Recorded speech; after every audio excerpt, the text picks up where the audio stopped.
What is going on, TU crew, and welcome to episode 62 of the Totally Unqualified podcast. We are back with another banger for you guys, and we are super excited to get into it today. But before we get into anything, I, of course, have to introduce you guys to my very, very special co-hosts in Jake Maltese and Luke Rosenthal. How are we doing today, boys?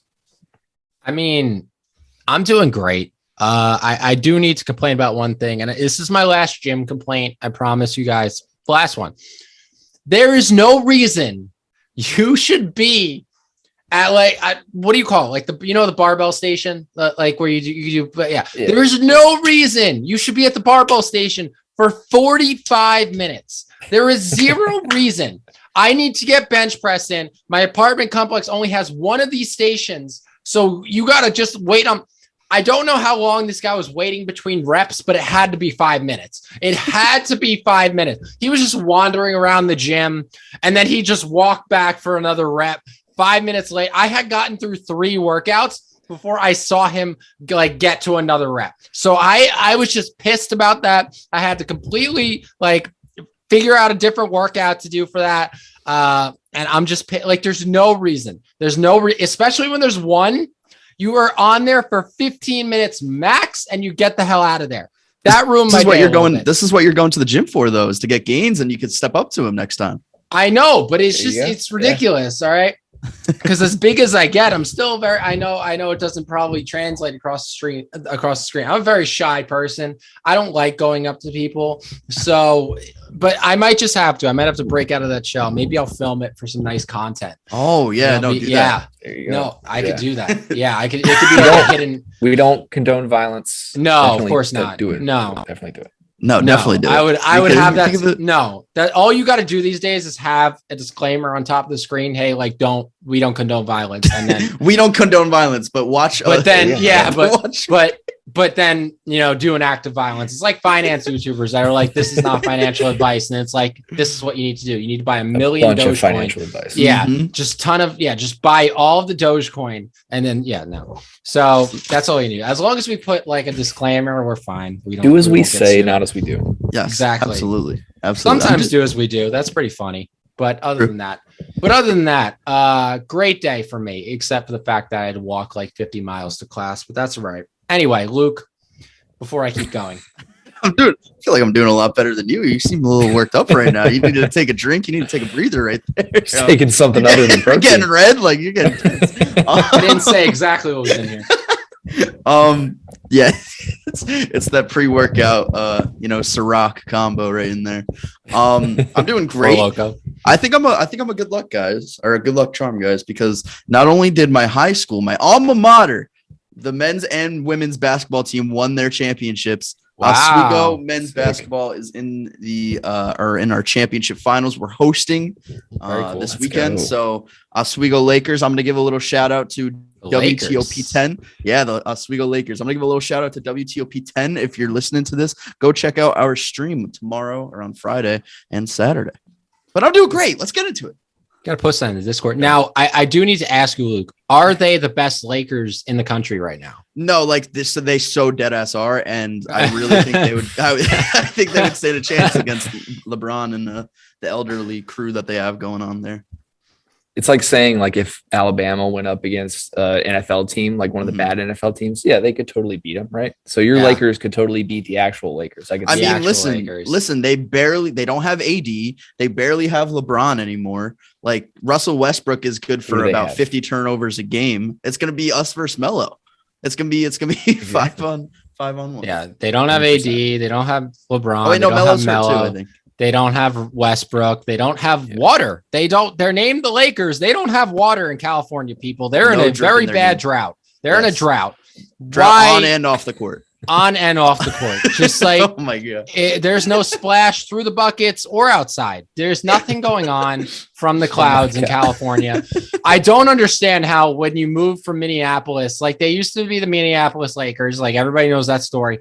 But why not change the name to something that makes sense? It's kind of like the Utah Jazz. At this point, it's kind of just set in our minds. Are there lakes in California?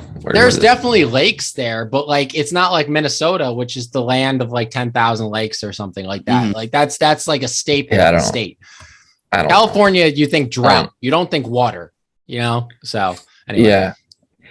If you want more amazing content like this, definitely be sure to rate and review us on Apple, Spotify, subscribe on YouTube, drop a like, whatever you need to do. If you want to push the content out to more people, so potentially we could get this platform to a point where Luke's Lakers could play the actual Lakers. Yes, no, we need that. We need that. Yeah, I feel like that would be really good Just content. throwing that out there. Share it with everybody you know. Yes.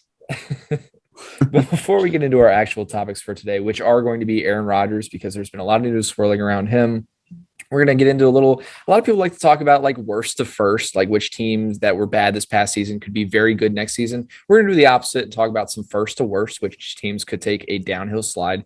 And then we're going to get into our top 10 wide receivers. But before we do that, we of course have to do Guess That Player. I am hosting this week, so I have it ready. And let me get my timer so that whenever you guys are ready. Yep. Whenever you ask your first question, I will start the timer. And I will say they are currently playing. I will give you that.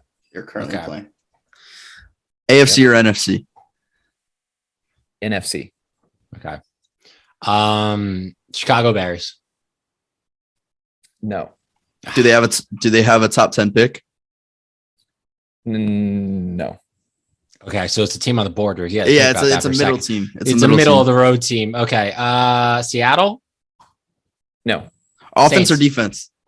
Defense. Defense. All right, let's get division here. Yeah, NFC get the South. division. Say it again. NFC South. NFC South. Oh, NFC South. no. NFC East? No. SC West? No. So the North. Are they a Viking? They are Viking. Oh, shit. Neal Okay, Hunter? defense? Defense. Eric Harrison Kendricks? No, neither of those. Patrick Peterson. It is Patrick Peterson. Oh, that was a good call. That was good. There we go. I forget that Patrick Peterson is on the Vikings all the time. The time.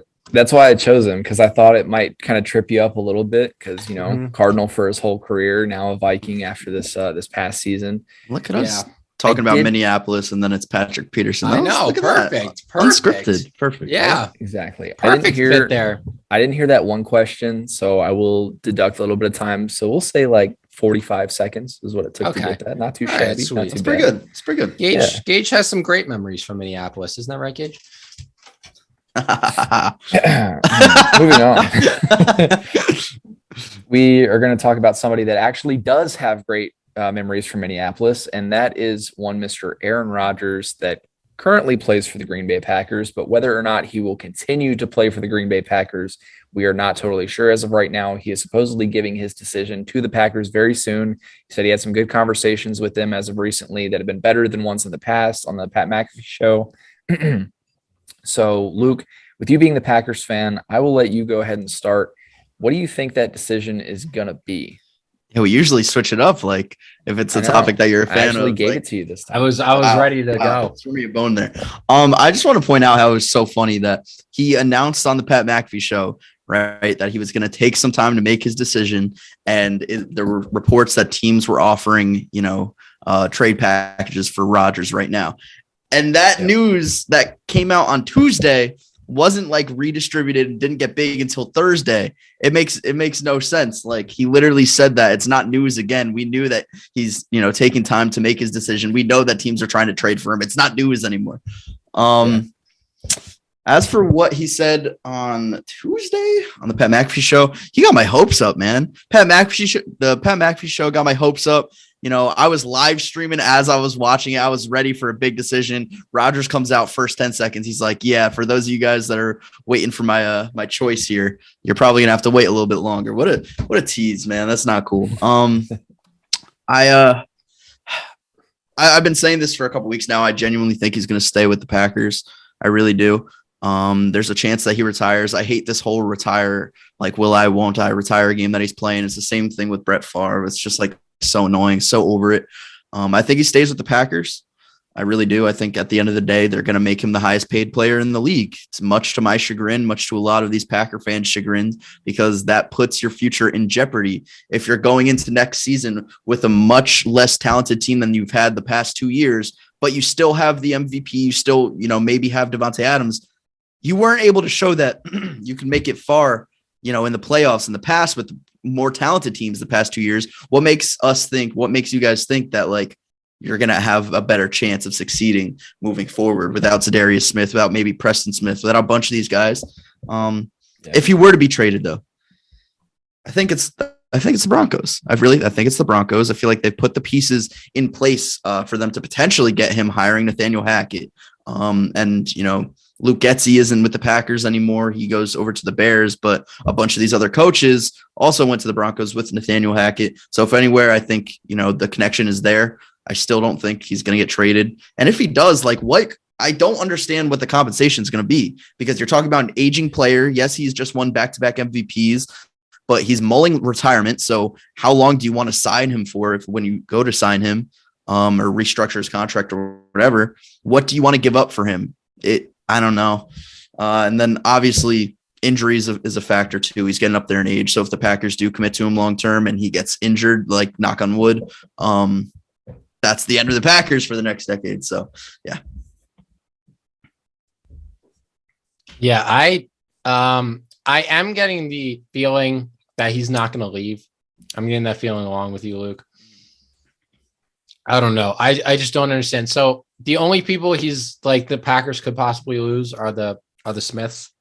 No, so they're going to have to restructure like literally every big contract that they have, which is pretty much every contract they have. Got it. No, Devondre Campbell, Rasul Douglas, like Devonte Adams. So big cap space issues in Green Bay. They just did Aaron Jones, right? Yeah, they did Kenny Clark and Aaron Jones bonus or something. Yeah. So listen, we can say all the predictions we want. Aaron Rodgers is going to do what the fuck he wants to do. Mm-hmm. He is the biggest wild card I've ever met I've ever seen in my life. This guy is like so unpredictable. I don't know where he would go. I feel like the Broncos is probably where he would go. I mean, I feel like the Broncos went out this offseason and made it as attractive for Aaron Rodgers as possible, getting his former offense coordinator, Nathaniel Hackett, to be their head coach. Getting Luke Getsy. Oh, no, wait. Luke Getsy, one of the Bears, right? Bears, yep. Yeah, okay. But getting other, Packers staff members that Nathaniel Hackett has brought over there. So it could be a little bit of a familiar situation over there in Denver. It would be a tough position that he's putting the Packers in right now, because what do you do with Jordan Love if he resigns? Is it a Jimmy Garoppolo situation where you kind of just got to, kiss it goodbye and be like, hey, we planned on you being our next quarterback, but this guy wants to stay for a longer time. So, and then he goes out and he dates a porn star, and, we all know how that goes, but similar situations will obviously happen, but it's really up in the air. And I just don't know. I feel like it would definitely be the Broncos if it's not the Packers, but I feel like this is what Aaron Rodgers does. He creates all of this publicity around him. He creates all of this, drama around him, and then he just does nothing.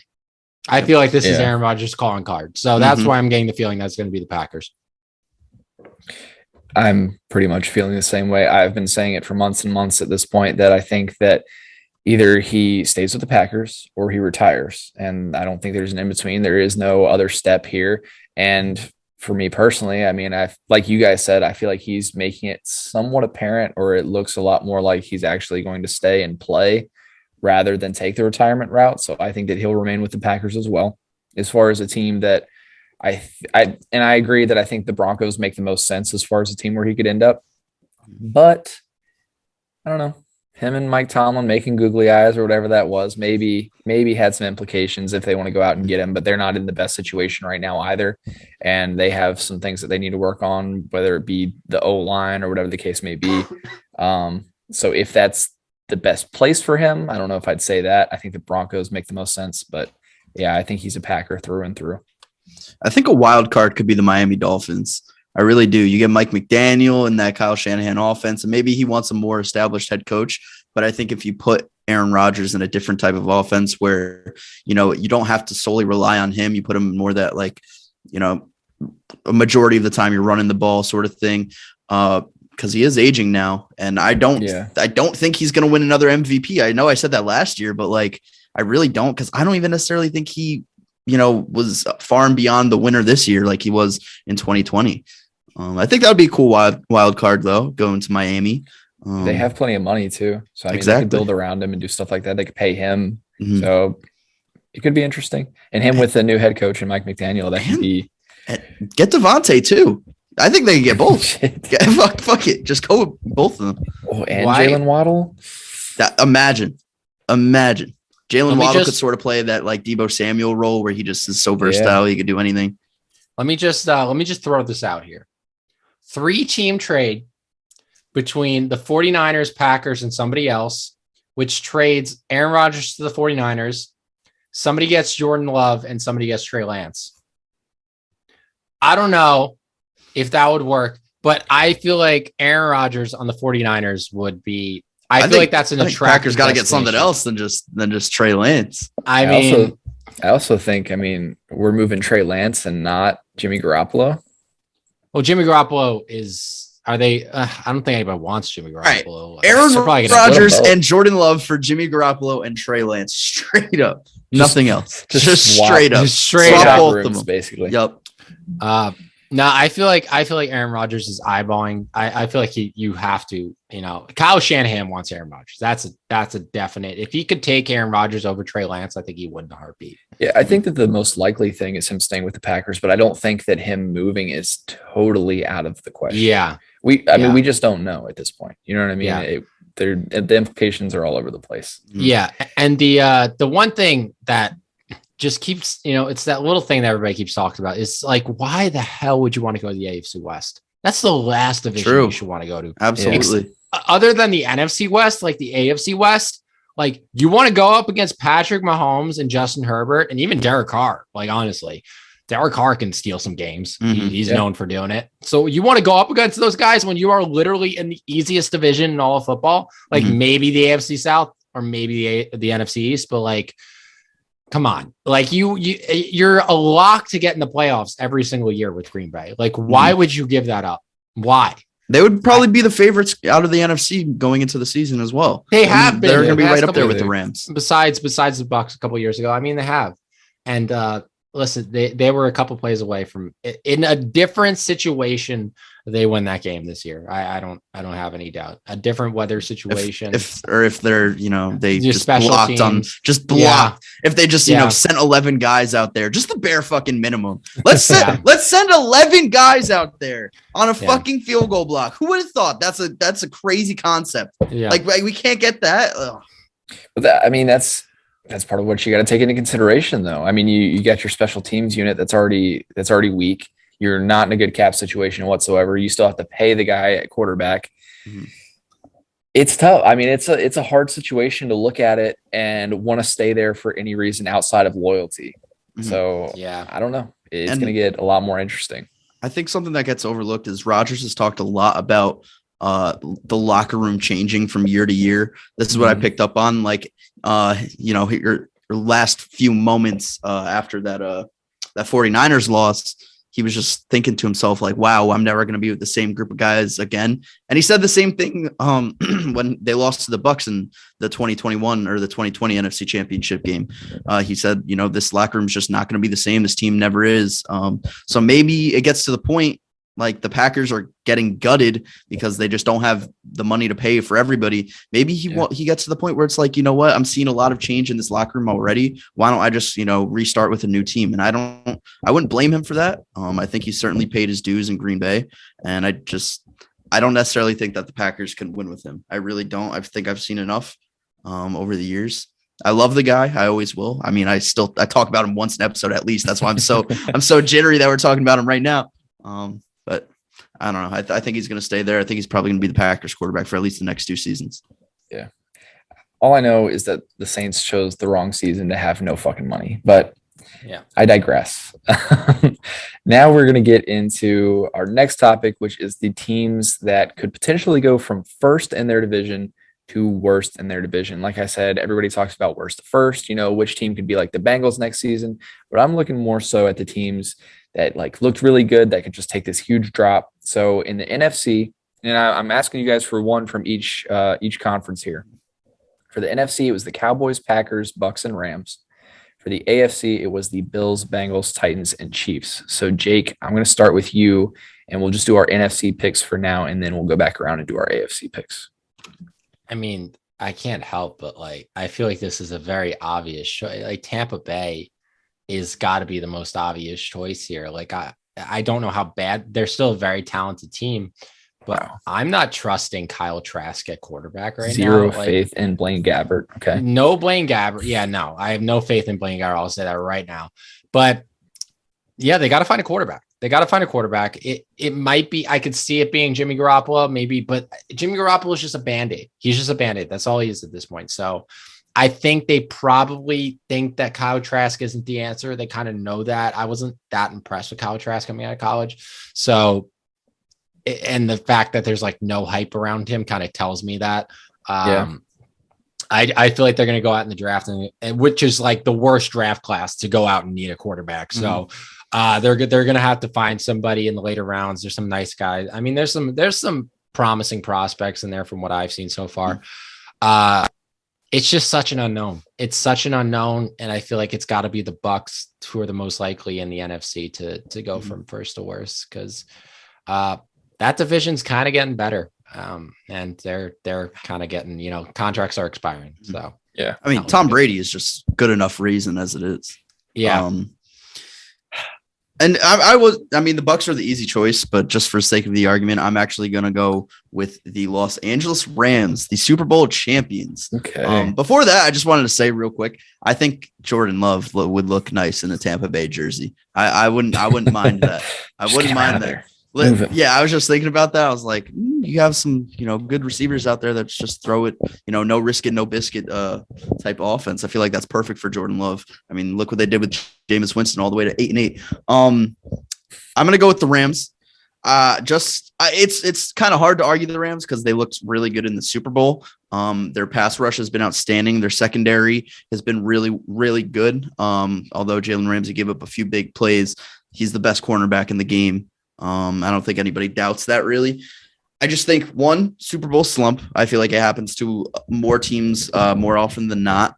And two, I think this division is going to get better. I think Russell Wilson and the Seahawks I feel like they have to get better. I feel like their backs are up against the wall, and I feel like they'll thrive in that situation because if you see another losing season in Seattle, I think that's it for Russ, or maybe it's the end for Pete Carroll. I don't know. Definitely.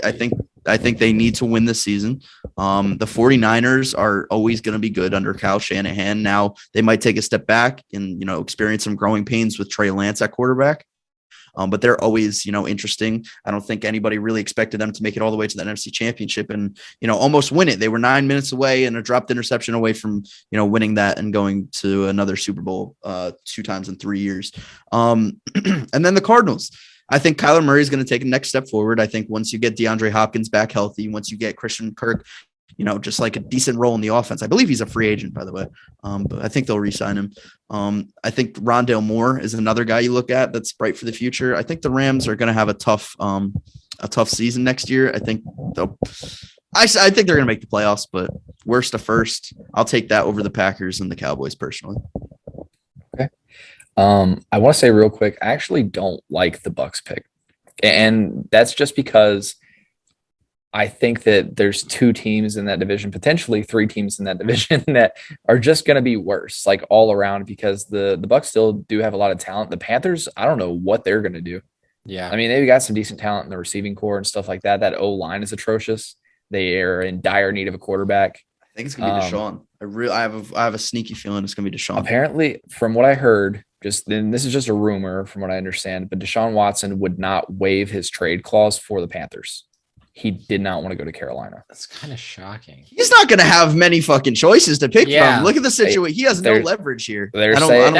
Wait, that's so fucking weird. He played in South. You played at Clemson. Why the fuck would you not want to go to Carolina? It's not a bad situation. It's good ownership. Like, it's good ownership. You could argue like the coach. All right. I think Matt Rule is fine. Like, I get people want to fire him because they haven't had a quarterback, but like, that's not his fault. I don't know. I feel like Carolina is like a fine situation. I don't think it's anything like bad. I don't know. They don't have a lot of money to throw around, and they have some position groups that definitely need some upgrading. He's saying that he wants to go to the Vikings or the Giants or something. Yeah. So, I mean, Come to the fucking Vikings. Come to the Vikings, Desean. That'd be a great situation to get into, really. But I'm actually going to go with another different choice here. Jake, you went with the Bucks. Luke, you went with the Rams. I am going to go with the Packers. I know that I said I think Aaron Rodgers returning is pretty likely, but if it doesn't happen that way, if he does decide to go to another team, I mean, I think that the Packers pretty much make the decision right then and there to go ahead and kind of start blowing things up. I think that Devontae will also leave.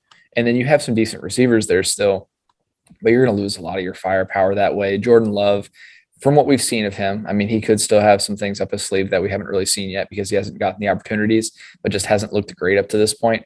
And especially if you're losing a weapon like Devontae, I just don't know what that offense looks like. I don't know what pieces of the defense you're really able to hold on to, especially like you were saying, Luke, losing Zadarius Smith and stuff like that.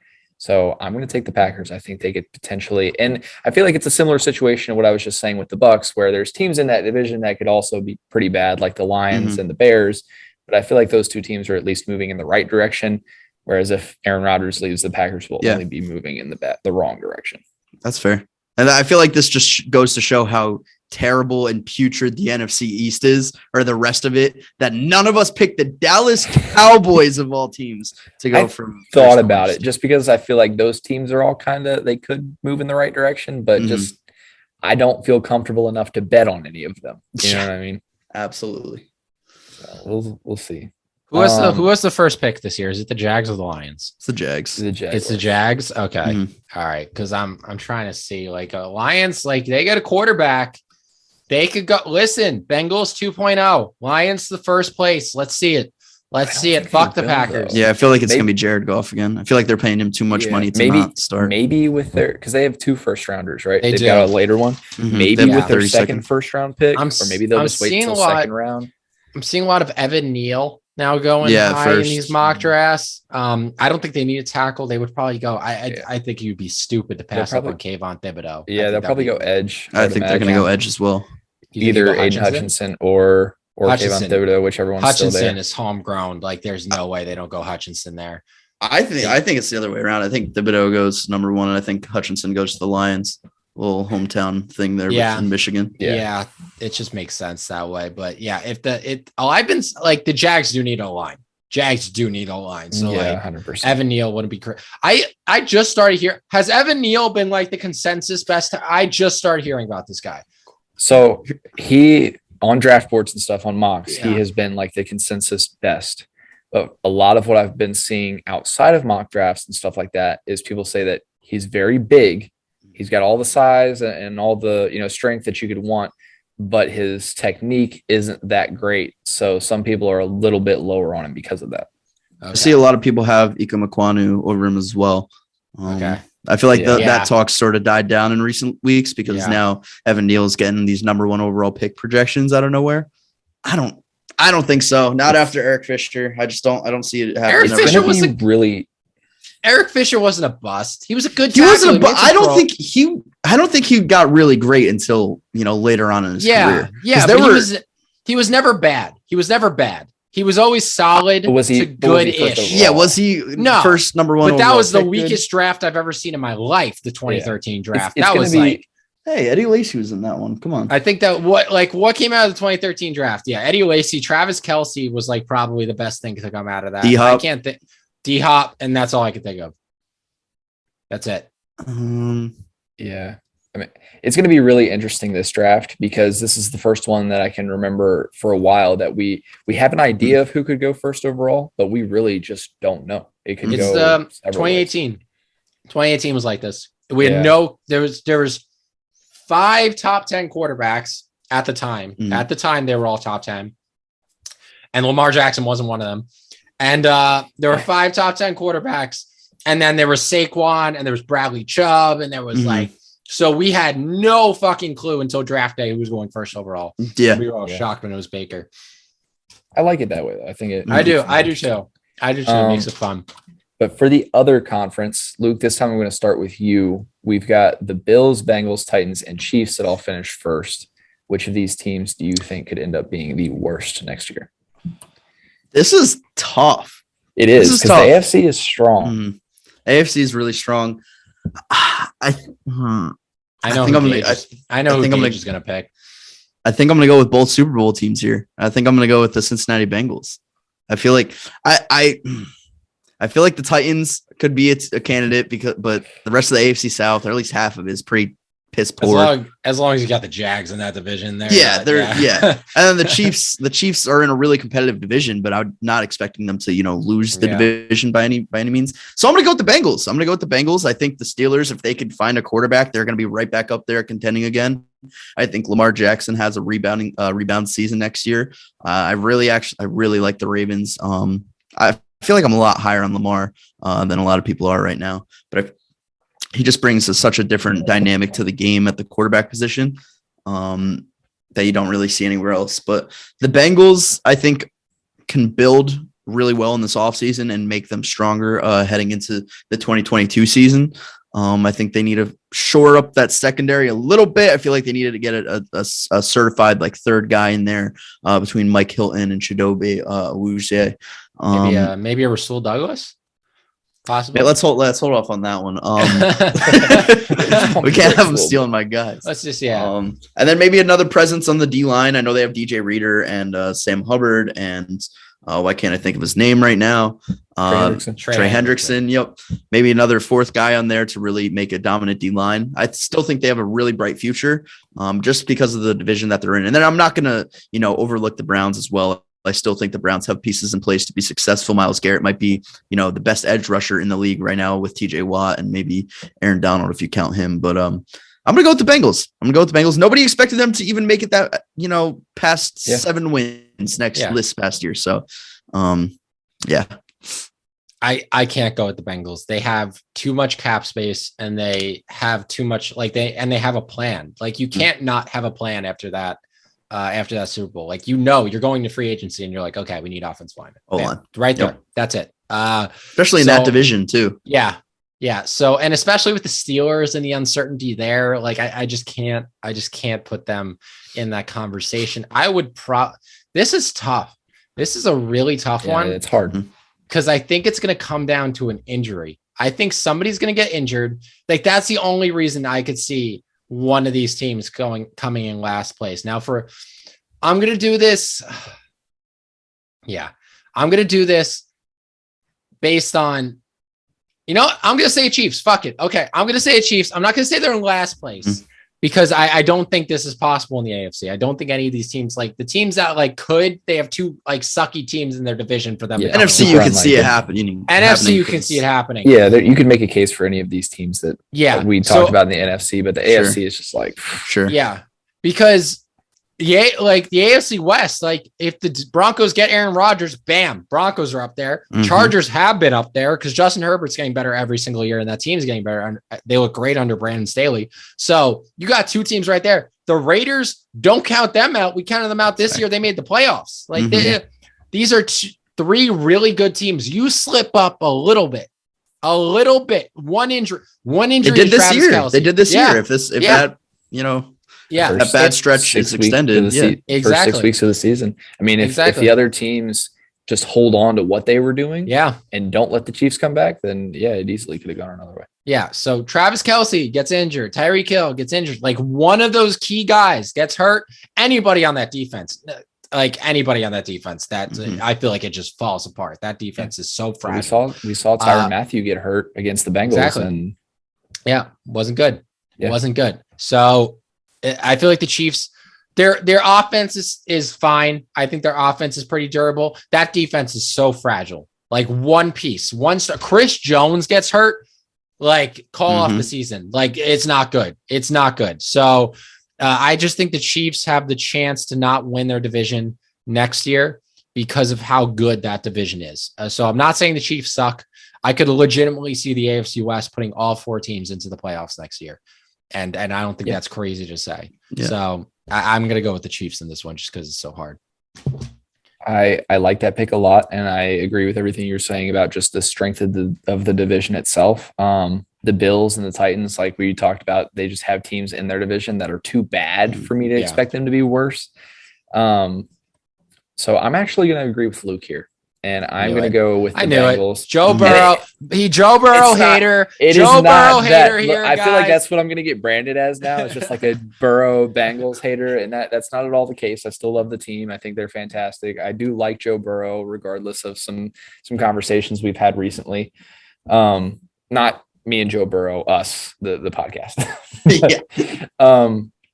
And it's a lot of what Luke was saying too. Like I feel like they still have a pretty strong division. You guys have talked up Baker Mayfield some and stuff. And if he comes back and does play as well as we're expecting him to, or if he comes back and the injuries were a big part of why he was playing as poorly as he was, I mean, that team is still good. They have a good defense. They're solid. If they upgrade at receiver, then I think that they still have a great team. The Ravens, a lot of their downfall this past season was totally injury based. Yep. Yeah. They literally just get back the guys that they didn't have due to injury, and they are still 100% a contending team, especially in this division. Yep. And then the Steelers, like you guys said, they're kind of a question mark. I think that if I had to actually put money on it or something like that, I would go with the Steelers to probably end up being last in the division next year, which is crazy to say under Mike Tomlin.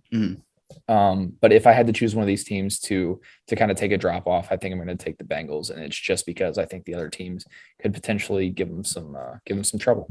For the Steelers, though, I've gotten to the point where I just am not betting against them. I'm not betting against Mike Tomlin anymore, because for so many years now in a row, I'm like, the Steelers are going to fall off. The Steelers are going to fall off. They're going to have a less than 500 record, and they never do. And that's a product of just Mike Tomlin's greatness. So you'll never catch me betting against the Steelers, even with whoever they have at quarterback. Coaching staff. Yep. Even more fuel to the fire. Crazy. That's ridiculous. Can you imagine how good TJ Watt is going to be next year with Brian Flores in his ear? The most overqualified linebackers coach in the entire league. Yeah. Crazy. Complete opposite of this podcast. Yeah, but Mike, if you're ever trying to come on, or Brian, either one of you, anybody on the team, really. We'll take their equipment manager. Yeah, we will talk to them. Backup kicker, bring him on. Yeah, I will listen. I'll come up with some questions. I'll figure it out. Yeah. Is Sean Sweetsum still around? Is he still around? Is he still around? Maybe we have to. I have no idea. I think he is on the next episode. Is he? Yeah. Oh, he's not. That's a lie. That'd be cool. That would be cool. But speaking of coming up with questions, the Overtime app is still around. Even though we are not running these fantasy games like we were before, there are still plenty of things to get into on the app, like prediction picks, for example. I mean, it's exactly that. It is a question. You come up with or they have questions that are like pre-listed or whatever, and the creator of it can choose that question and basically take a poll. And at the end of it, whoever has the correct answer out of that group of people will split the coins or whatever the case may be. And on top of that, they still have fantasy basketball stuff going on. There's a ton of stuff going on in the app. So be sure to go to the link in any of our bios to download it. We love it. We've told you about it bunches and bunches of times. If this is your first time listening and you come back, you're going to hear about it a bunch more times. So be prepared for that. But the Overtime app is fantastic. We highly recommend it. Do not blink, because we have March Madness coming up. After that, we have the NFL draft. After that, we have NBA playoffs. And then once again, it's just going to be the NFL season right after that. So do not blink on this Overtime app. Yep. There's a ton of content still on it, and there's a lot more to come. Yeah. And if you guys are going on my links page, it's in alphabetical order. So make sure it's below the OnlyFans. Okay. Below OnlyFans is Overtime. Don't click don't get the OnlyFans. Download the Overtime app. Download the Overtime app. Check out Jake's feet. Check out back to the Overtime app. It's always the feet. It's always the feet. It's always the feet. It's always the fucking feet. That's the gateway drug. That's the gateway drug into OnlyFans. That's how you get there, man. That's how you get there. You start with the feet, and then who knows what you're posting. But speaking of feet, we are going to be talking about our top 10 wide receivers, and some of these guys might have good enough feet that's why you put them on this list. But it's a good transition. Top 10 wide receivers. I'm trying. I'm working on it. In the NFL. Yeah. These are our top 10 wide receivers. So, Jake, I'm going to start with you, and I'm going to let you go through. Let me go through all of them. How do you guys want to do it? Do you want to go through all of them, or would you rather go 10, 10, 10, 9, 9, 9? I think we should go by twos. By two, so 10, 9. Okay, I like that. All right, we can do that. My honorable mentions don't count though, so I'm going to list those off first. Yeah. So before we start, I already know the Terry McLaurin like cult is coming for me on this. Well, Terry McLaurin, like it's literally a cult. It's a cult of Terry McLaurin fans that just come for everybody. Like he doesn't have a quarterback. He doesn't have a That's all. He doesn't have a quarterback. Telling me Taylor Heineke's not a quarterback? DeAndre Hopkins was putting up 1,400 yards with Brian Hoyer, Ryan Mallett, and TJ Yates. I don't want to fucking hear it about Terry McLaurin. Jesus Christ. It's funny that you say it that way, though, because there literally was a Terry McLaurin cult in the Discord for a while, like shortly after I first started. It's literally a cult. It really is. And there's definitely people out here being like, it's not a cult. You're in the cult if you're saying that right now. Yep. So if you're defending them, you're in the cult. Go look at your Terry McLaurin, 15 Terry McLaurin posters on your wall and go, take it up with them. Anyway, honorable mention to Terry McLaurin and Tyler Lockett. Listen, it was hard for me not to put T-Lock on this list, especially because he's I feel like these two are just some of the most underrated guys in the league. Tyler Lockett's, I watch him on a weekly basis, so I know what he does, but he's just special, man. This is really tough because like Chris Sims says it best. There's 25 top 10 wide receivers in the league. And that's like legitimately the truth. Like you could, there's like your, definite guys, your unanimous guys. And then after like 5, you're like, all right, put whoever the hell you want in there because it's all opinion based. So those are my honorable mentions. Now to get to number 10, I have Keenan Allen. This guy, listen, he continues to catch everything. Still a very special route runner in this league. I don't think he's what he once was. We were talking about that before the episode. He's definitely not what he once was in his prime, but he's still catching over 100 balls. That's still special. A lot of balls. There's a lot of balls while we're talking about OnlyFans. Then we move on to number 9. This one, he was injured this year. He had a couple injuries last year, but I feel like even though besides the injuries, he established himself as one of the best receivers in the league this year, and that's AJ Brown. AJ Brown was Derrick Henry at wide receiver this year. Like he is just a mauler, man. Like he will just wear you down throughout the entire game. Listen, AJ Brown is definitely a guy I want to have on my team. He's special. He put up some unreal performances this year. I think coming off of injury, he had like a 200-yard receiving game this year. If I remember correctly, like the guy is a monster. If only he could stay healthy. I hope this isn't a common theme with him. He played 13 games, so it wasn't like his whole season was ravaged, and he played 14 games last year. So it's not like he's missing entire seasons, but you would like to see him play a full season. But I think AJ Brown is a stud in this league, and I think he's for sure top 10, regardless of his injuries. I'm in agreement with you there, 100%. My honorable mention is CD's nuts. CD. God, man. Feet, balls, nuts. What are we doing? CD Lamb. I want to see CD Lamb like really, really take over. Like I don't want to have to question whether or not CD Lamb is the number 1 receiver or the number 2 receiver. If he's splitting touches with Amari Cooper, and a lot of that is just Amari Cooper's presence on the field. He's going to get a lot of looks as well. But CD Lamb, I really want to see him take over because I feel like he has the ability to be a top 5 receiver, let alone top 10. But I don't even have him in my top 10. He would be at 11 for me as my honorable mention. Number 10. I was just shitting all over the Bengals earlier, but I have T. Higgins at my 10 spot here. Now, this was a little weird because when I was making this list, I was thinking, this is a hard list to make because the list changes from year to year so much. So I was like, do I really want to put T. Higgins in my top 10? Hell yeah, I'm putting T. Higgins in my top 10. T. Higgins has evolved his game over the past few years.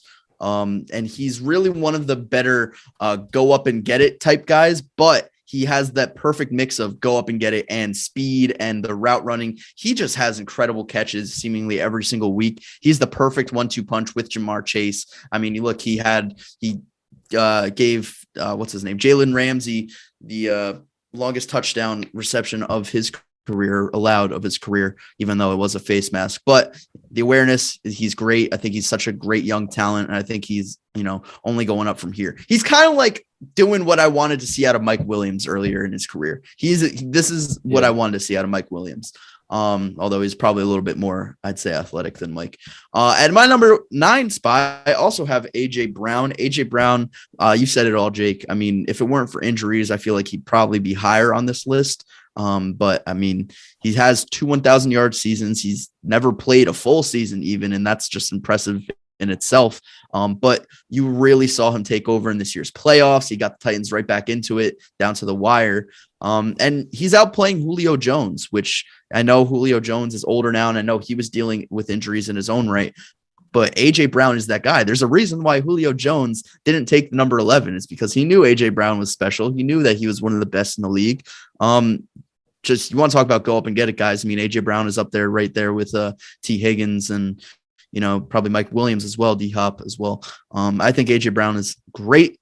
I just wish he saw a little bit of better quarterback play down the stretch there from my MVP pick. That was honestly, like, that might be worse than Sam Darnold. Like, yeah, there's a chance. Maybe not. Yeah, maybe not. I don't think we go that far. Yeah, we were Sam talking Darnold about started off 3-0. We were talking about Ryan Tannehill up there, like statistically with Patrick Mahomes just a season ago, and now they're talking about trading him. So it's crazy. I think it was Arthur Smith. I think we didn't understand how much. Yeah. You change the offensive staff like that, and I mean, things will get wishy-washy. Yeah. I don't have any honorable mentions because it was hard enough for me to come up with 10 of these guys to make a list out of, let alone adding a couple others in there. So if you want to make my list, I guess just be top 10. At number easy and clean cut right to the point. I like it. At number 10 on my list, and I feel like it might be a little bit low for some people's liking, I'm going to have Buccaneers receiver Mike Evans. Mike Evans has been a very good receiver for a very long time. I mean, never had a season under 1,000 yards. Past couple seasons, just over, just a tad over. But he's still doing it, and he's done it with a variety of quarterbacks and stuff like that. Obviously, he's had Tom Brady as of recently, and he's been the go-to guy. But I think that Mike Evans definitely deserves to be number 10. And I will say, because I know Sped is going to listen to this, Sped and I had a conversation several months ago where he said Mike Evans was top 10. I was a little bit iffy about it, but then I started looking into it, and it was like, it's a lot harder to make an argument against the guy than it is to make an argument for the guy. I mean, it's a lot harder to put people over and then to vice versa. And then at my number 9 spot, call me biased if you want to, he had to make the list. Back-to-back Mikes. Michael Thomas is my number 9 receiver. And obviously that's a big drop. You know what I mean? Mm-hmm. He didn't play at all this past season. He hardly played. Don't shake your head at me. Let me have my moment. You did your honorable mention with Tyler Lockett. Yeah, you're fair. All right, fair point. I'll mute myself. But I mean, come on. Yes, he didn't play much of 2020 either, but he still, 40 receptions, 11 yards per reception, 62.6 yards per game on a 72% catch percentage. He was still playing well when he was playing. Same kind of argument that I was making for Christian McCaffrey. When he is on the field, he's still playing at a high level. The injuries aren't putting him at a point where he is just not himself. And then in 2019, I don't need to talk about that. We all know what happened in 2019. So Michael Thomas is still going to make my list. I think that's fair. I don't personally have him on my list, but I think that's fair. And I figured you guys wouldn't, and that's understandable. But for me personally, I think, I thought that was a big enough drop. Yeah. Michael Thomas is definitely not on my list, but Mike Evans is one that I struggled with, and I'm just going to spoil it. He's not on my list. For me, Mike Evans feels sort of like Eric Weddle in a way, where it's I never really thought of Eric Weddle being so great, like being top 5 at his position or top 3. Frank Gore. It's like Frank Gore, Mike Evans. That's honest. That's a better comparison. Yeah. That's a better comparison. Yeah. It's it's because he's just always just over the 1,000-yard mark for the past 3 years. And he catches a bunch of touchdowns. I get that. He's had 30 touchdowns over the past 3 years. He was awesome in the playoffs. Yeah, great. But then again, one of those was Jalen Ramsey just completely blowing a coverage. He didn't burn Jalen Ramsey. That's not going to happen. He doesn't this is my thing with Mike Evans. He is great. I want to make this clear so Bucs fans don't come for my throat. Sorry, OJ. But I would want Mike Evans on my team. Just want to make that clear. I would absolutely want Mike Evans on my team. Mm-hmm. He's not fast. He is not a great route runner. And he's not super athletic. So, like, what is he giving you? He's tall. Who was the best receiver on the Bucs this year? Because Chris Godwin was injured. It was Mike Evans. I would even. Mike Evans is the only one that does it consistently, though. And there's something to say for that. You know what I mean? Because, like, we talk about these contested catches and stuff like that, or these guys that only, they're only good for that, or whatever you want to say about them. They're not that great of route runners and stuff like that. Nobody does it like Mike Evans does it in the league right now, as far as contested catches. That's fair. On the consistent basis that he does. And I get what you guys are saying about like the Frank Gore comparison and stuff like that. It's like a longevity thing. He's just barely getting over that 1,000-yard mark. And that's my thought process on it too. But Frank Gore during his time was still, top 10, top 5 running back. He just wasn't one of the best of the best. So I struggle with it also, but Mike Evans did end up making my list. Yeah, no, and that's fine. I completely, like I said, there's 25 top 10 wide receivers in the NFL. So I'm not going to I struggle with maybe putting Mike Evans. Mike Evans is a top tier talent wide receiver in the NFL. I have no doubt about that. I would put him in like the 12-13 range, but that's just my personal opinion. So to move on to the rest of my list, at number 8, I have Stefan Diggs. A little bit it's crazy that he had 1,200 yards this year. And we're like, that was nothing. Like he had 1,200 yards. Like, that's amazing. It was just that his first season in Buffalo was insane. So that's why we had high expectations, but Josh Allen wasn't all that consistent. That didn't help. But Stefan Diggs is just a great wide receiver. He's the full package, man. He can burn you. He's fast. He's a great route runner. He's got great hands. Like, he's super passionate. Him and Josh Allen is honestly one of the best connections in the NFL. They have great chemistry together. And Stefan Diggs, he's definitely a top 10 wide receiver, in my opinion. Like, he's just great. He fits perfectly in Buffalo. When that trade happened, I thought it was a perfect fit. So I definitely had to have him at number 7. Oh, sorry, number 8. And at number 7, I have Jamar Chase. And this one was tough. Because he only had 1 year. But it was a special freaking year.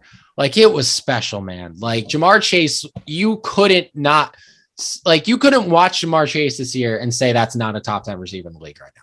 You couldn't. He was burning guys every week. He was dropping 100 yards damn near every week. He had a 200-yard game.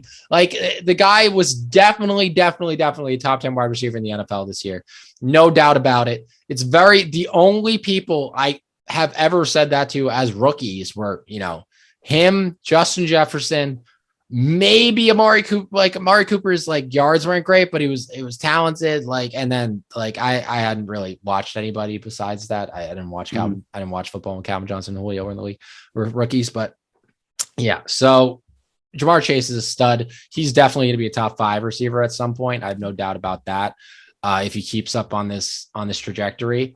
And it's great that he has T. Higgins on the other side of him, and Tyler Boyd too, because who are you covering? Yep. You can't cover any of them. And even if you do, like, Joe Burrow is just going to throw a dime right over your shoulder. So Jamar Chase, definitely a top 10 wide receiver. So I have him at 7. Gosh, we have such similar lists, Jake. Again, great minds think alike. I guess I feel like I'm always my list is always the odd one. Well, yeah. Can't say. We'll see for the rest of it. At 8, I have Jamar Chase. Like you said, his rookie season, to do what he did in just year 1. Now you see why the Bengals took him over Penei Sewell, over an offensive lineman high in the draft. It was because of his special connection with Joe Burrow that is just uncanny. You can't develop chemistry, like that sort of chemistry on that level just that quickly too. Like, it's unheard of. He had 1,400 yards receiving and 13 touchdowns as a rookie. He's only going to get better than from here on out. And I can't rave about him enough. Like, he's been so consistently good. The game that he had against the Chiefs this year was probably the best game by a receiver of maybe the last decade, to be quite honest, like maybe of the last decade. I'll have to go back and check. Julio Jones had that 300-yard game against the Falcons Super Bowl year. Yeah, against Packers. Yep, I remember that. I remember that one very well. That was really fun. Ladarius Gunter is our number one. Oh yeah, him. Yeah. That stud of an athlete. But yeah, I think Jamar Chase is outstanding, and I got 2 Bengals on my list. Not too far up though. And at number 7, I have Stefan Diggs. I just had a little switcheroo there. Stefan Diggs has been consistent as they come over the past 5 seasons. I hated Stefan Diggs. I didn't hate Stefan Diggs. I hated going up against Stefan Diggs when he was on the Vikings because he was a certified Packers killer. Same. And I'm sure we're gonna see that once again this year when the when the Packers travel to Buffalo, which I hope to be going to that game. That would be fun. Hopefully it's not 6 degrees there. Or 40-mile-per-hour winds, but we deal with that in Oswego on the daily, so I'm used to it. But I mean, 1,000-yard season, 1,100-yard season. Last year he led the league in receiving, and then this year to follow it up, he had a 1,200-yard season. Although he had 10 touchdowns, I feel like he had a quiet 10 touchdowns because I had him on my fantasy team, and I swear the weeks that I needed him, he was not delivering. He was not delivering. He started off the season really slow. Yeah, he got a lot of them late. Yeah. But you know what? He's as good as they come. I wish the Bills and Stefan Diggs obviously would have suffered a less just terrible defeat, if you will, because that was tough to watch, especially going back to last year, seeing him after the AFC Championship loss to the Chiefs, not being able to get it done again, and really just it's not because of what he did, because their defense just couldn't stop him. But Stefan Diggs, obviously top 10 receiver. You asked me this a year ago, he's probably 3. Dipped down a little bit, but that's only because there's so much talent to fit around here on our top 10 lists. For sure. Yeah, it's hard. I'm like almost moving people around as we do this because I'm just it's a struggle. Yeah. At my number 8 spot, and I'm probably going to make some people mad with this one as well, but when do I not? I have DeAndre Hopkins, and it's low. It feels low, and it's very hard to put him that low coming off of, 1,400 yards last year, 1,100 the year before that. But he was injured a lot of the season, 572 yards this year, still 42 receptions. It's not even a knock against him, really. It's not anything against him. It's basically just the injury. That's it. Because these other guys just played phenomenally. I feel like over the past few seasons, they just have seasons that are better than his or statistically look better than his. So I just could not, in good faith or in good conscience, put anybody else that's above him on this list lower than him. So that's why he is where he is. And then at my number 7 spot, this one is probably also going to make some people mad, I have Debo Samuel. That made me mad. It's going to be, it's going to be low for a lot of people. He led the league in yards per reception, had 1,400 yards this year, but this was a breakout year for him. And if you don't know yet, I'm a consistency guy. I like to see it multiple times. And I know that last year, the San Francisco team was not good. And then his rookie year was that 2019 year, which he did play well.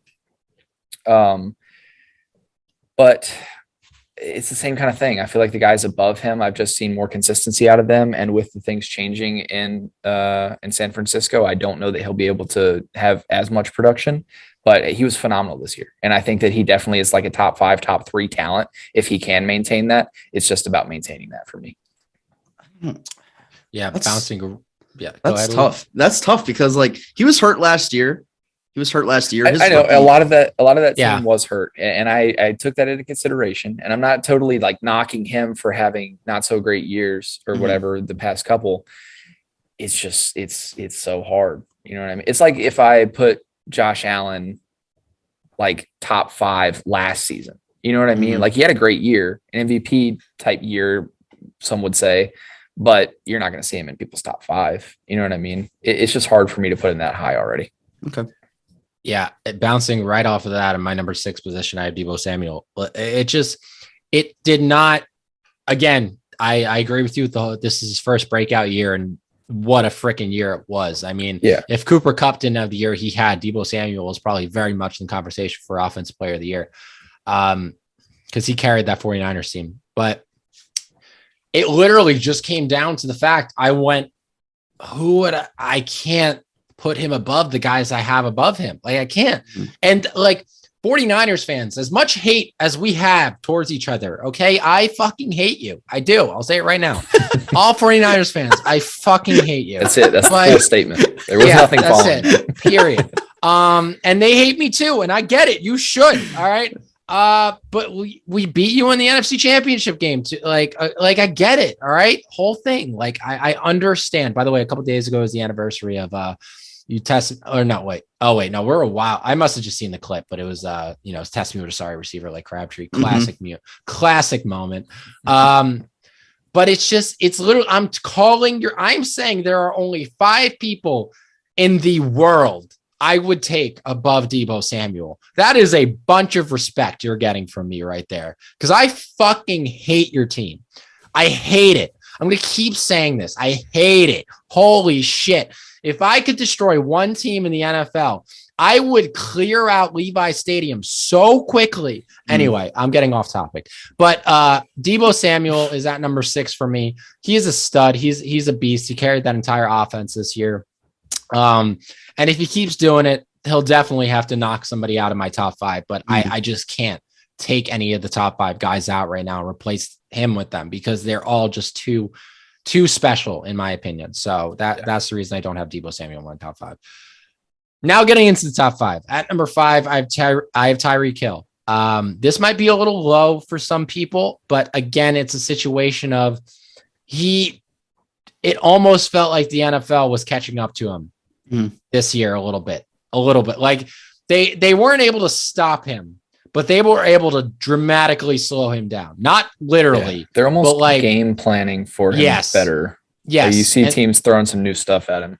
Exactly. And he really there were a lot of games this year where teams were just not letting him take the top off them. They went in that game we are not going to let Tyree Kill beat us deep. And that dramatically affected his numbers this year. Yeah. And honestly, if not for his performance in the playoffs, he would probably be lower on my list. I'm going to be real, but that Bills game, he single-handedly was one of the guys that won them that game. One touchdown was insane where he just ran past the entire Bills defense. That was our reminder that oh yeah, Tyree Kill is not human in terms of speed. But this guy, again, he's a weapon anybody in the league would be lucky to have. He's a stud. But at the end of the day, the production just wasn't. I hate this. I hate that I have to say negatives about these guys because they're so good. They're so good. When you get to the top 5 like this, you have to be nitpicky. Yep. It sucks because it's not his fault that teams were game planning for him. That's not his fault. That's how good he is. That team's at a game plan. It gets to a point where these guys are so close that you just have to go off of production almost. You do. You do. Yeah. And that's kind of what I had to do this year. And it's just the guys above him, teams were game planning for them too. And they, got a little more production. So that's what I had to do. But Tyree Kill is there's nothing like him in the NFL. I don't know if there was ever anything like him in the NFL. And just because I have him at number 5 does not mean I would not take him in a heartbeat on my team. This guy is special. Yeah. Tyree Kill, he's just a touchdown waiting to happen. Yeah. That's what I describe him as because he's so fast. Nobody's ever going to catch up to him ever. They're why would he throw against, Micah Parsons in that 40-yard dash? I was a little bit upset. Now he's taking whoever challenges him. It's dude, you just had a chance to race 3 other guys in the NFL and you didn't try. Made a joke. And people are saying they want to see DK Metcalf and Tyree Kill race. No, you don't. That Tyree Kill was sweet. Don't get me started on the track technicalities that I'm going to get into with it. No. DK is tall. This is the reason Usain Bolt can never have a good start because he was tall. That's the same thing with DK Metcalf. He doesn't get a good start on the short distance races. Tyree Kill would smoke him. It just wouldn't. Maybe a 200 would be interesting, but again, they should not race. Tyree Kill is the fastest guy in the NFL. It's not even close. Yeah. And speaking of DK Metcalf, he's not on my fucking list. Yeah, tell you that. I know. I have a couple other NFC West wide receivers I'll talk about with the letter D at the beginning of their name. At 6, I got DeAndre Hopkins. D-Hop, it's hard to leave him out of the top 5 because he's been so good for so long now. And the reason why I don't have him like lower than I do is because you saw how just pathetic the Arizona offense was without DeAndre Hopkins, and Kyler Murray took a big plunge, and he was dealing with injuries himself. I get that. And so was really the entire team. You know, James Conner was banged up, Chase Edmonds, you know, the whole nine. But DeAndre Hopkins has been one of the best receivers just of all time. I mean, if we're being honest, this was one of his 3 years that he'd never went over 1,000 yards. Yeah. In what is this, 9 now? He's been outstanding. He was great for the Cardinals last year. He's been great for the Texans.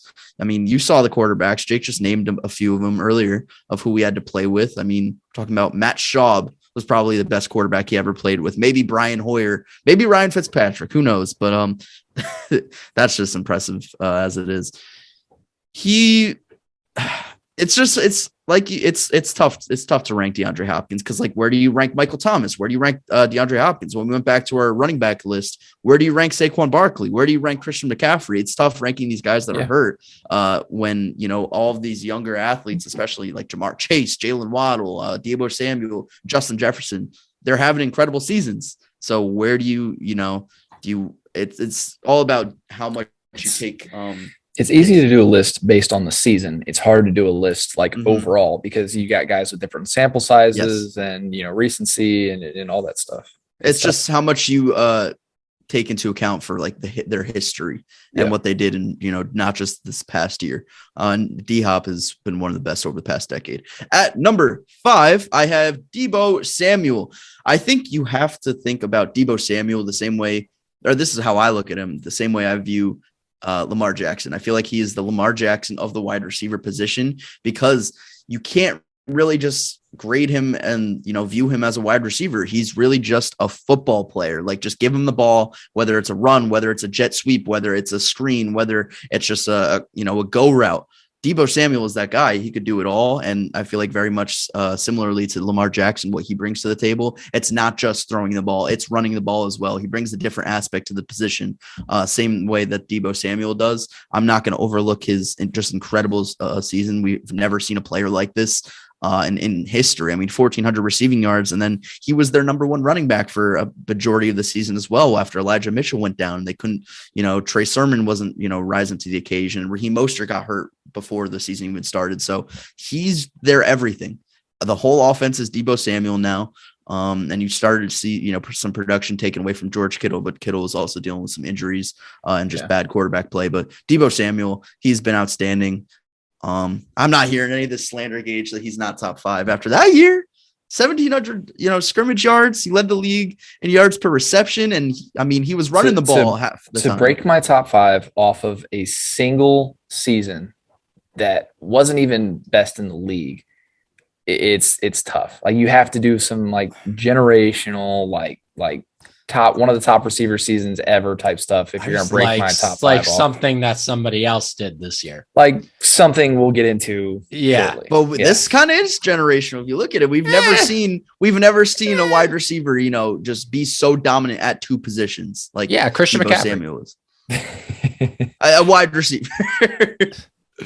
Christian McCaffrey is, I would make the argument. We've talked about Cordero Patterson too, and it's true. Like we feel like the issue with him has been usage for a very long time. I mean, I feel like if Debo Samuel was on another team, not with Kyle Shanahan, Mike McDaniel as the offensive coordinator, we could see a similar thing with him. And that's not a knock toward Debo Samuel. I'm just saying, I feel like there's been other people similar, but we just haven't seen them get that type of production like Debo did this year.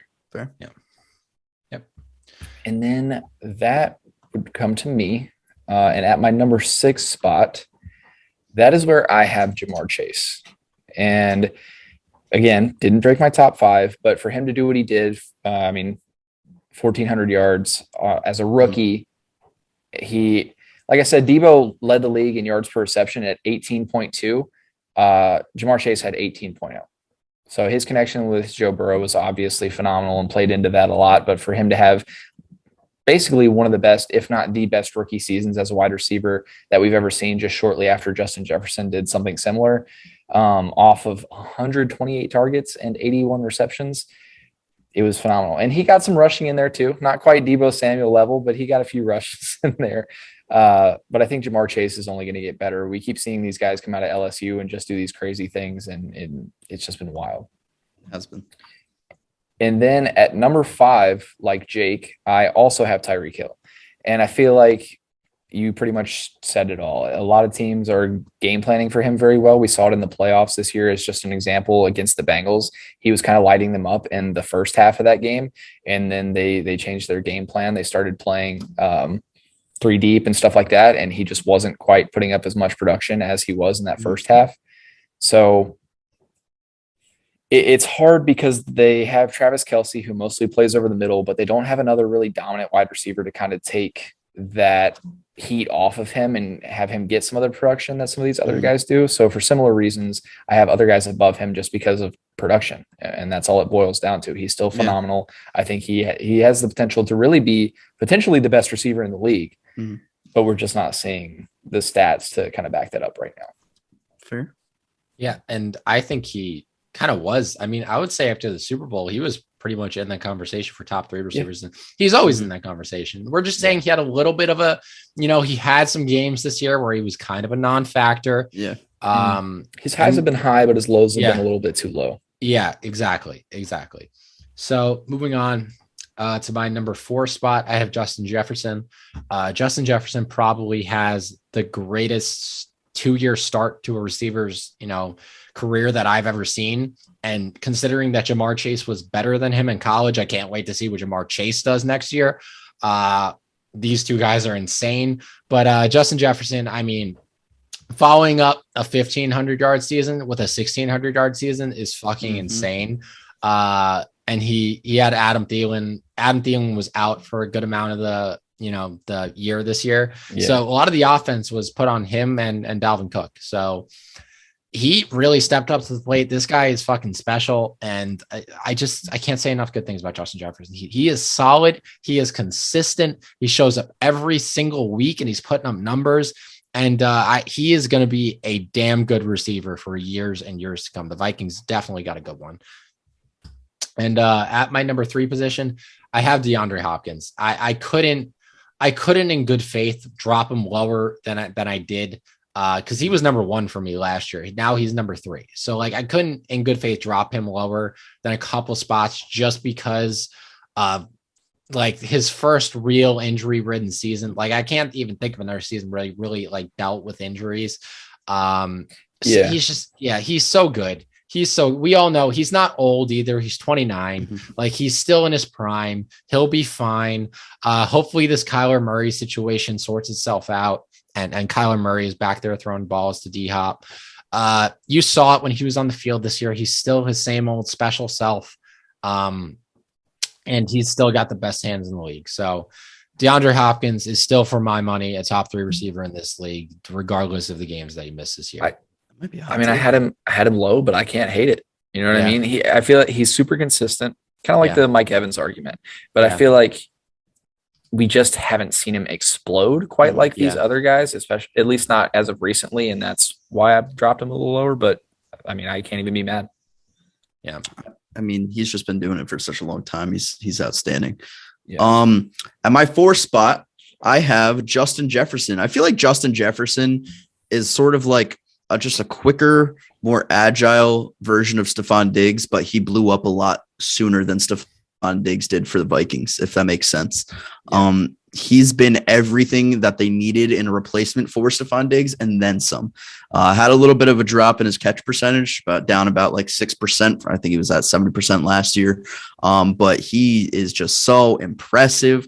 His route running ability, his catching ability, he's just super elusive, super slippery. He does it all. I love the way he makes cuts in his routes. He just does it at such a quick motion. It's fluid. It's real fluid with Justin Jefferson. And he's only going to get better. I mean, he followed his season up last year with a 1,600-yard season. I wouldn't expect him to have any less than, 1,600. I feel like that's the new bar, go next step is 1,700. And then I think that's a possible thing that could happen with Justin Jefferson because he's only going to go up. he's only going to go up. I mean, I think we could sit here a year from now and Justin Jefferson, we're saying is the best receiver in football. That's where I think he's at. I think he just has to go out there and do it. Maybe, some help from some of the receivers I have above him sort of going down.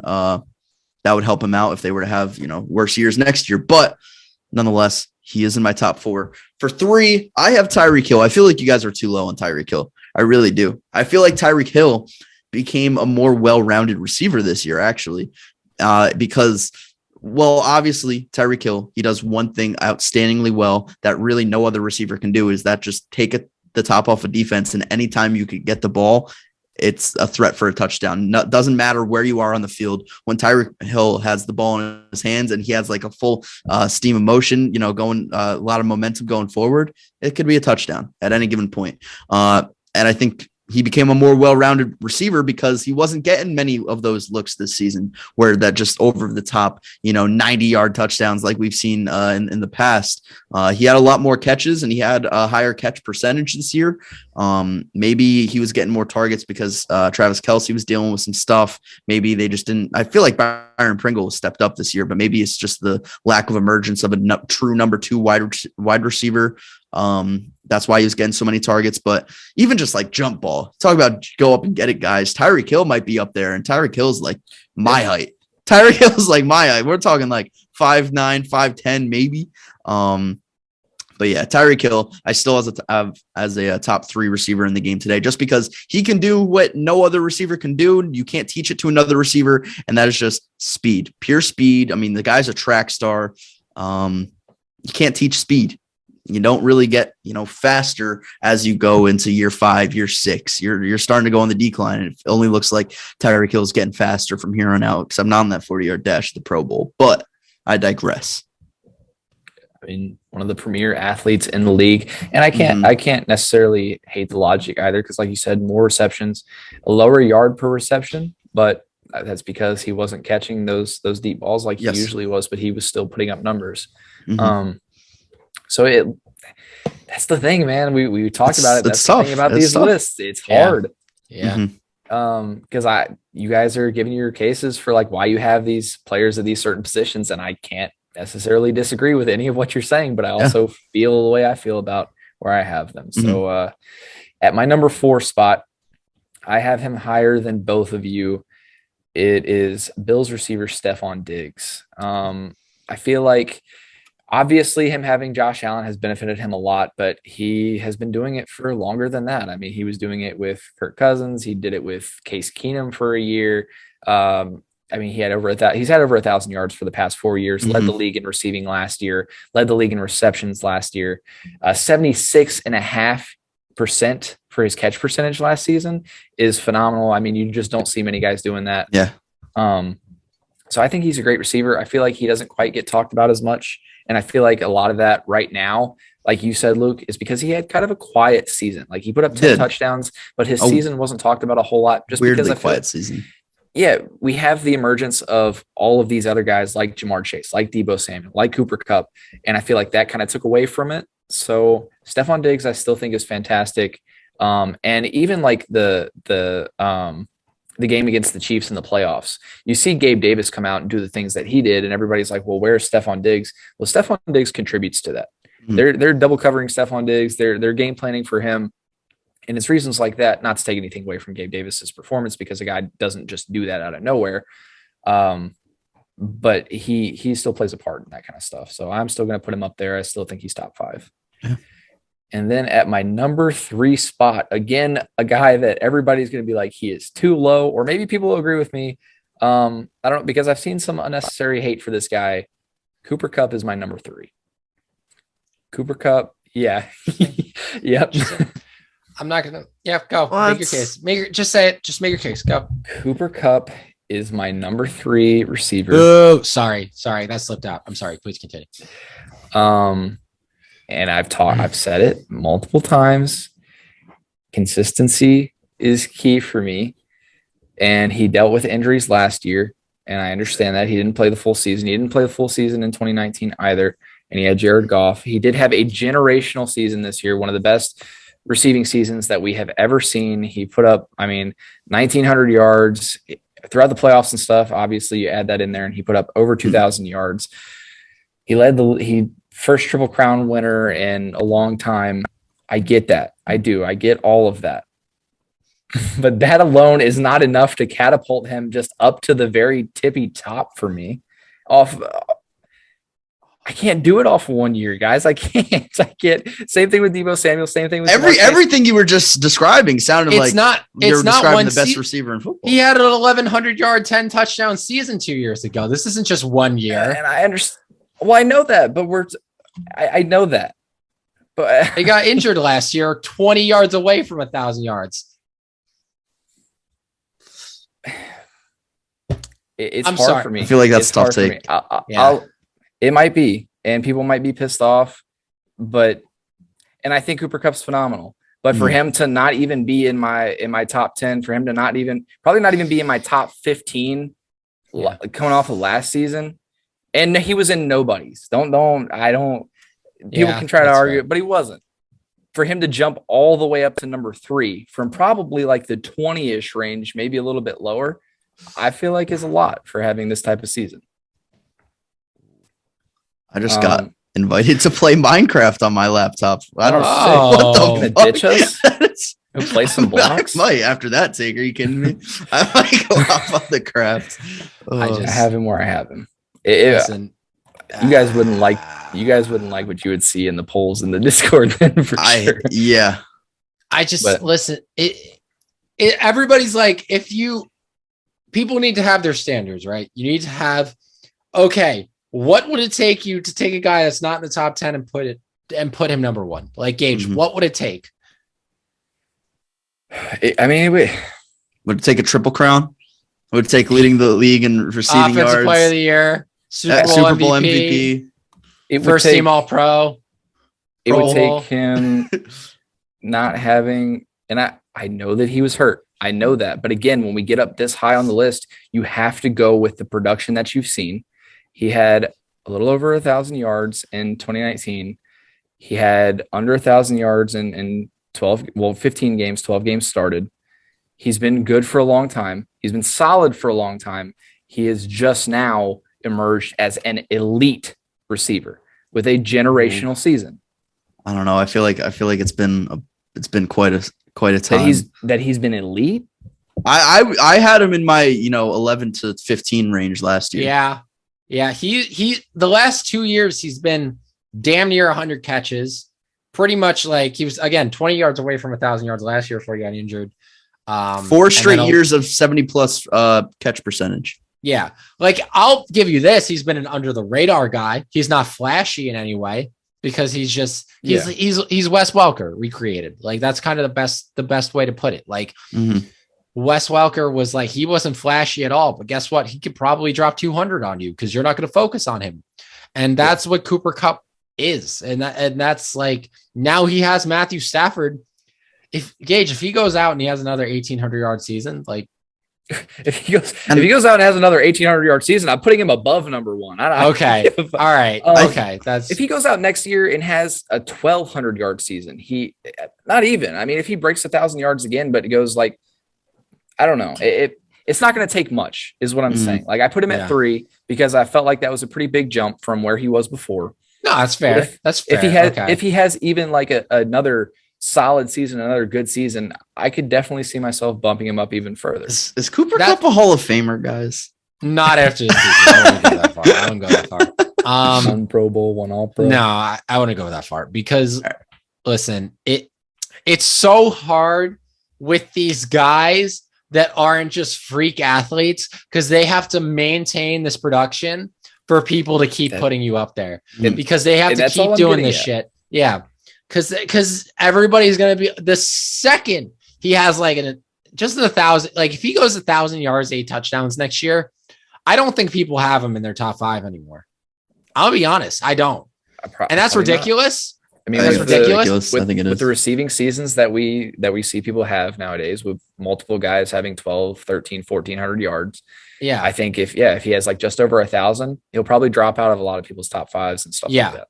Now let me do another thing. What if DK Metcalf had 1,900 yards this season, had this type of season, then went for 1,000 yards next season? Would people have him top 5? Yes. Probably. I would say yes. Yeah. Because it's the athleticism. It's the athleticism. It's the way he's doing it. Mm-hmm. Exactly. Because Cooper Kupp, say what you want about Cooper Kupp. The number one thing, I don't give a shit about his speed. I don't care about his height. No team in the NFL could stop him from getting open this year. Mm-hmm. The number one job of a receiver is not to be the fastest. It's not to be the strongest. It's not to jump the highest. It's just to get open. I don't care how you do it. Just fucking get open. Mm-hmm. And he did that better than any receiver in the NFL this year. And he's got like some great hands. He's a phenomenal route runner. We need to start talking about him in the, Keenan Allen, Devonte Adams type of conversation, because he's that good of a route runner. There's a reason he's getting open. It's just it's unfortunate, but I have no doubt in my mind that Matt Stafford and Cooper Kupp are going to keep this up, unless barring an injury. It's just too good of a connection. And if they do, like I said, he's very close to breaking out or breaking an even higher number on my list. You know what I mean? Yeah. He's up there. I was going to say something else, but I totally forgot. So go ahead, Jake. At number 2. So these are my top 2. At number 2, I have drum roll, please. I have Devonte Adams. Listen, it was hard. This was so hard. For most of the season, I held out. I was like, there's no way in hell somebody could just jump Devonte Adams like this, especially somebody that hasn't been in the top 10. And I'm spoiling it. I don't give a shit. We all know who my number 1 is, but like, it's tough, but fucking the guy did it. Devonte Adams is a special guy, special receiver. Hopefully he sticks around with Aaron Rodgers. Is he like an unrestricted free agent now? Yep. Oh shit. Yeah. So he's he signs a 1 year. Maybe he signs a 1 year deal. I think he's going to get tagged. I think he's going to get tagged. Tagged. Yeah. All right. So maybe he gets tagged, sticks around in a year with Aaron Rodgers. I hope he does. It's probably the best thing for his career. I think that would be the best thing for them. And then they could kind of tag team it and go somewhere else together. I could see that as being kind of a possibility with them too. But a Gronk and Brady sort of situation. Exactly. But Devonte Adams, like I can't say enough good things about the guy. Like he's not the fastest, but damn, his route running is special. Yep. It's like he's so good. His feet are so good. He catches everything. And Aaron Rodgers and him is a special combination. So I think I've waxed poetically enough about Devonte Adams. We all know how good Devonte Adams is. I don't need to speak about it too much. Cooper Kupp is my number 1. I don't need to. I said pretty much everything I need to say. The greatest wide receiver season ever. And it came from a 5'11" white guy from Eastern Washington University, which is wild that anybody who broke Calvin Johnson's record, it would be Cooper Kupp. But listen, I think he's been doing this for a while. I think he's had these 1,000-yard seasons in him. He had an 1,100-yard season just 2 years ago. And I think Jared Goff has definitely been the issue. And now he's got a great quarterback and they have an unreal connection. And I am just excited to see what he does from now on. And listen, like, I don't think this was a fluke. I just don't think this season was a fluke. Yeah. Do I think he'll hit 1,900 yards again? Maybe not. But then again, we didn't think Derrick Henry would be on 2,000-yard pace again. And he did that this year. Didn't think Rodgers was going to win another MVP. Yeah, exactly. Didn't think Russell was going to get injured this year, but that happened. But shit happens in the NFL. But Cooper Kupp, I think he'll keep this up if he stays healthy. And I just can't wait. I love watching these guys just prove all the doubters wrong. And I think Cooper Kupp is a perfect example of that you don't need to have all the talent in the world. As long as you just work your ass off, like, good things are going to happen. He's a stud.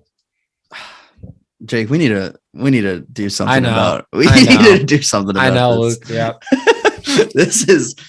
This is crazy. At 2, I also have Devonte Adams. Which is hard for me to say because I love me some Devonte Adams, and I will love him even if he moves on from the Packers. Hopefully not, but I will. He's the best route runner in football. I've been saying this for years now. I don't think anybody's coming close to him. His release is just stupid. Like it really is just ridiculous. You can't press him because he's just going to push right past you and just you're gone. He's gone. You're going to make one misstep and he's going to be going the other way. And it's going to be, a 20-yard reception. And then he'll throw some jukes at the end there to try and get some more. Or, if you're playing off coverage on him, Aaron Rodgers just loves throwing it to him right off the snap. You see it so many times every single game. It's just he gets the ball and quick, just right over there. And he's going to run for the first down because he's that guy. He's a dog. And he's outstanding in the red zone. Wasn't amazing in the red zone this year, as good as he has been throughout his career. And you didn't see you saw big plays, but you didn't see an 18 touchdown season like he had just 1 year ago. He had 12 touchdowns, and honestly, they weren't looking towards Devonte. They weren't. Aaron Rodgers wasn't looking Devontae's way a lot of the time, and I wish he would. Wish he would have found him more in the end zone, just for fantasy purposes. And at number one, I don't know how you can't put Cooper Kupp at number one after the season he just had. Like, I really can't. He got every accolade you could imagine as a wide receiver. He achieved that. And I think he's been consistent. I think the consistency is there. I think it's been there since really his rookie year. I mean, he's had 900-yard seasons. He's had an 800-yard season. Oh, no, that's a lie. I lied. He has had a 600-yard season, close to a 900-yard season. He had another 900-yard season, and then he had one 1,100-yard season, then obviously the 1,900-yard, triple crown, does it all. And I thought it was even more impressive with the fact that Robert Woods went down earlier in the season, which, you'd assume most of the coverage is going to go towards Cooper Kupp now. And Odell Beckham Jr., let's be honest, wasn't crazy throughout the regular season, especially toward when he first got with the Rams. Didn't do anything special.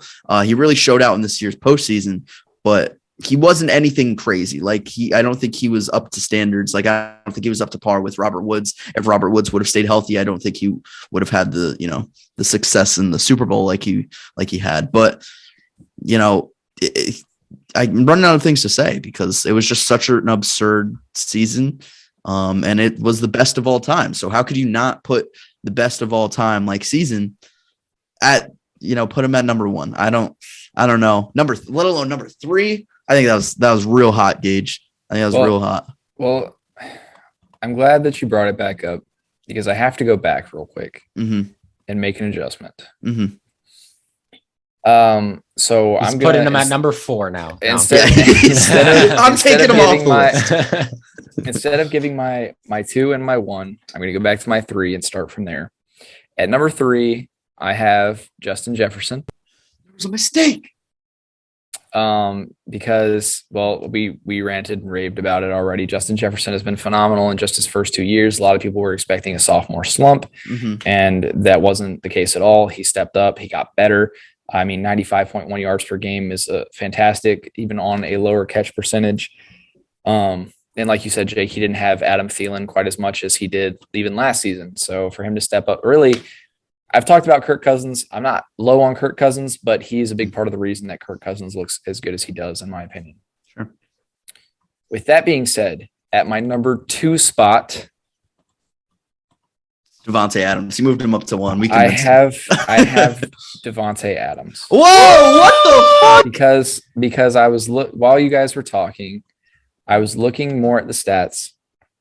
And while Devonte Adams did lead the league in both touchdowns and yards per game last season, in only 14 games, really, I mean, their numbers are too similar over the past few seasons for me to not take the generational season and put Cooper Kupp at number 1. That's a win. It's a W. Because I mean, you look at Devonte Adams' stats and 1,500 yards this year. Fantastic. 11 touchdowns, 72.8 completion or catch percentage rather, 1,300 yards, and then 997 yards in only 12 games.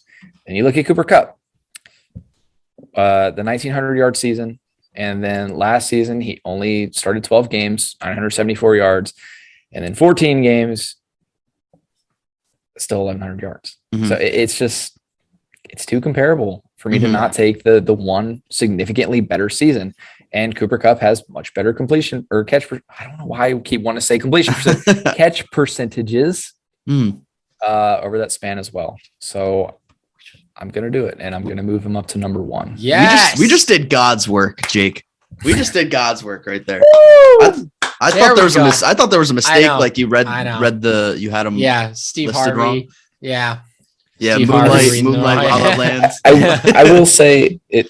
I will say at least I am consistent with the way that I rank people. Yeah. Because I said the same thing for like Jamar Chase or whatever. I said the same thing for who else on my list? I mean, Debo Samuel. So I'm being consistent with the way I go about it, at least. Yeah.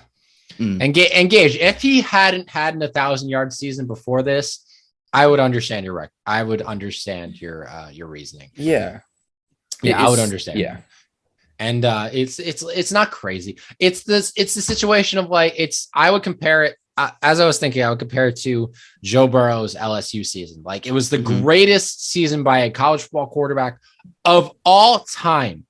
Would you put him as the best college football quarterback of all time, though?